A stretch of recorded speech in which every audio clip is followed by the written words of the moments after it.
Hello mga kalamig! Kumusta na? Ngayon, gagawa tayo ng ham and chicken roll with fried banana.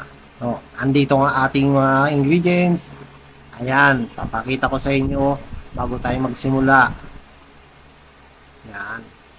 Ito yung mga kailangan natin. Ito may fresh milk tayo, hoisin sauce, flour, itlog, may egg din tayo, tapos cornstarch, yan, mimix natin yan dyan mamaya para sa coating ng ating ham chicken. Tapos may toothpick din tayo. Yan. Yung cornstarch yan, pag natapos natin i-coat yung ating ham and chicken, yun natin lalagay. I-spread natin. Yung chicken natin, kung anong nipis ng ham, ganun din yung sa chicken. Yan, bali ginamitan natin ng rolling pin yan.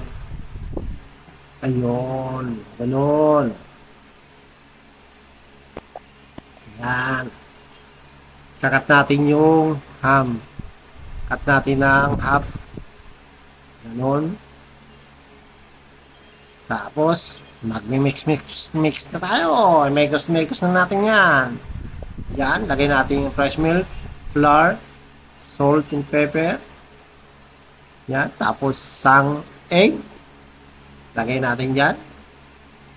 Mix na. Yan, mekos na natin yan insan. Side side natin yan. Tapos, mag-start na tayo mag-roll. Yan, ito yung chicken. Spread natin yan ng hoisin sauce para magkaroon naman siya ng lasa. Yan. Lalagyan lang natin yan. Cover natin lahat. Kung wala kayong hoisin sauce, oyster sauce, pwede niya, pero lagyan nyo rin ng konting brown sugar. Kasi iba ang lasa ng oyster. Yo, ganon. Matamis-tamis kasi ang hoisin sauce. Yan.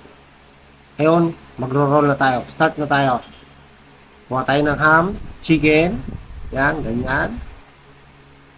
Then, roll natin yan. Lang. Medyo pag yung medyo mahaba yung chicken, bawasan nyo lang. Yan. Ganyan lang. Tapos, kukuha tayo ng toothpick. Toothpick ang pinaka pangpa ano natin yan lagay. Yan. Toothpick lang para hindi bumigay. Pag naluto na fry yan, kasi magiging matigas na yan eh. Yan. Toothpick lang. Yun, no? Ingat-ingat lang kasi matalas ang ating toothpick. Yan.